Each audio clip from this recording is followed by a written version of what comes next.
y'all, it's Crafty Hope here, and welcome. I am working on another one of my assemblage art pieces for my 100-day project, which is hashtag Assemblage 100. For this one, I am starting with, y'all, that is like a hexagon shaped lid to a decorative box from the Dollar Tree. That's all it is. It's pretty sturdy, and I hadn't done anything in this kind of shape before, so I thought, let's try it. Let's see what I can do. So I'm beginning by painting the whole thing with some black gesso. I'm going to paint the inside, the outside, the sides, the edges, all of it's going to get a nice coat of black gesso. I think I just did one coat. I might have done two, but I really just wanted to get the whole thing coated. So, and y'all, I got it all over me too. So I'm not going to make y'all watch the whole painting process because I think I painted the inside, let it dry, and came back and painted the outside. So when I got done with that, this is what we have. And I have grabbed my, what is that, E6000 in black, and y'all, I'm only using that because it's what I accidentally bought, and since this was all going to be black, it didn't matter.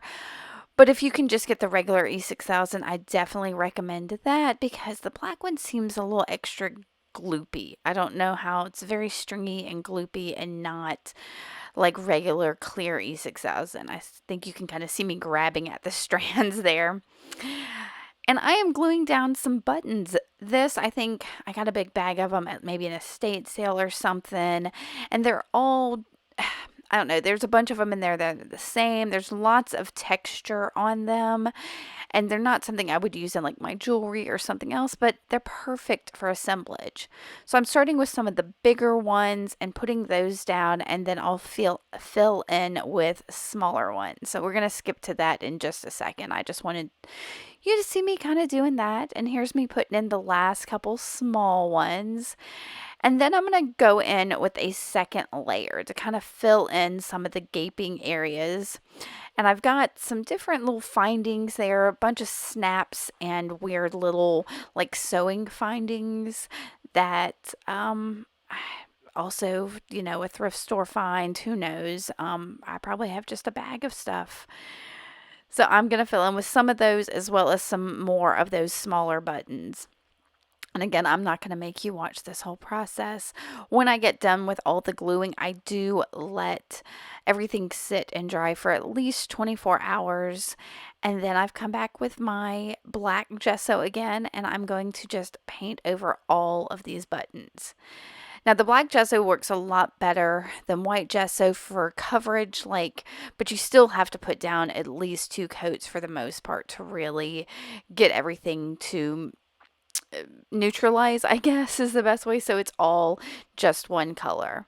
But I haven't found a white gesso yet that works quite as well as black gesso, but both of them just layers and layers until you're happy with it. All right, so we're gonna cut to the next thing, and I've got some Lindy's spray here. This is one of the Starburst sprays, which means it has mica in it, and this is Rusty Lantern Lime, I believe. So I'm just putting a little bit of that in there just to get some of the shine in there. And then I'm going to grab my heat blower tool. What is that? You know what it is. And dry it. And then the next thing I'm adding is this is an Arteza acrylic paint. It's got mica in it. And it's called Pearl Copper Gold.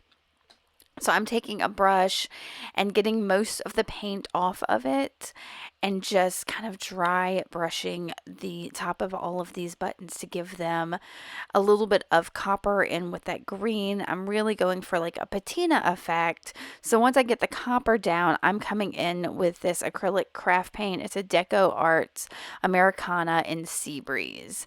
And I'm doing the same thing. I've got mostly a dry brush. I'm putting a little bit of the paint on it, brushing some of it off, and getting it in there because I really just wanted this to look like a copper with a bit of a patina to it. So I'm going to go over some chunks of these areas and do this. Y'all, this is one of my favorite things is to add these layers of dry brushing because it really brings out the texture of all the elements you've added. So that was a little bit of sand paste from Finnabair. I think it's Prima Marketing. And as you can see, I'm just putting it on a palette knife and scraping at the sides. I knew I wanted this piece to hang, so the back's not going to be visible, but the sides still will. So I want to add a little interest to them.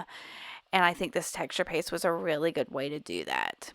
So once I've left that to dry, I'm going to just paint over it again with the black gesso. Easy peasy. So, and again, I'm not going to make you watch all of this because I'm just painting over this texture paste.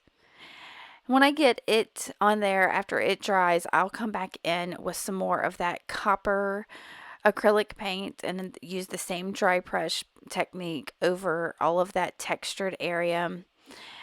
And I didn't do the spray because I was afraid if I sprayed it, that would add, spray is really hard to control. You can't really manage if it goes up on the sides or on the inside. And I didn't want to add any more of that to it. And it looks like I also had to add a little copper on the inside there. But I'm going to go over these sides with the copper. And then I will go over the sides as well with that Seabreeze acrylic paint. So you'll get to see a little bit of that. You can see I'm using like a super fluffy brush there.